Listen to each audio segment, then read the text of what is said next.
వాల్మీకి మహర్షి హనుమ సాధించినటువంటి విజయం గురించి చెప్తూ ధృతి దృష్టి మతి దాక్ష్యం సకర్మసు నసీదతి.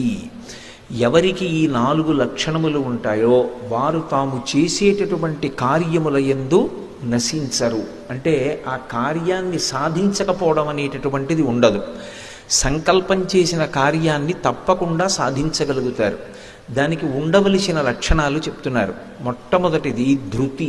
ధృతి అంటే ఏదో ఇవాళ సంకల్పం చేయడం, ఆ సంకల్పాన్ని వదిలిపెట్టేసేయడం, మన వల్ల ఎక్కడవుతుందనడం, భయపడడం అలా కాదు.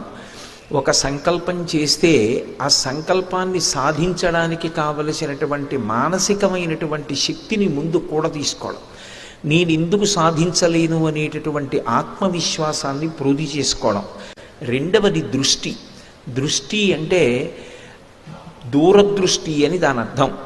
ఎప్పుడైనా సరే ఒక పని చేసే ముందు చాలా జాగ్రత్తగా ఆలోచించి ఒత్తిడికి గురై ఒకలా చెయ్యవలసిన దాన్ని ఇంకోలా చెయ్యకుండా ప్రతిక్షణం కూడా ఆలోచన చేసి జాగ్రత్తగా కార్యక్రమాన్ని నిర్వహించగలిగినటువంటి సమర్థతతో ఉండగలగడం. ఆ తర్వాతది వివేకం. మతి అంటే వివేకం కలిగి ఉండడం. చిట్టచివరిది దాక్ష్యము అంటారు, అంటే దక్షత.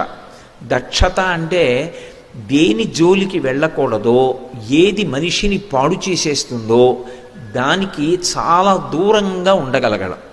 ఎక్కడ మమకారం చూపించకూడదు, ఎక్కడ మమకారం చూపిస్తే మనిషి నశించిపోతాడో, మమకారానికి అతీతంగా కర్తవ్యతా దృష్టితో శాస్త్రాన్ని దృష్టిలో పెట్టుకుని నిలబడగలిగినటువంటి అవసరం ఏర్పడినప్పుడు దక్షతతో అలాగే నిలబడగలగాలి. అంతేకాని కేవలం మమకారంతో ఒక విషయాన్ని ఇంకొక విషయంతో కలగాపులగం చేసి తాను నిర్వర్తించవలసిన కార్యాన్ని పాడు చేసుకోకూడదు.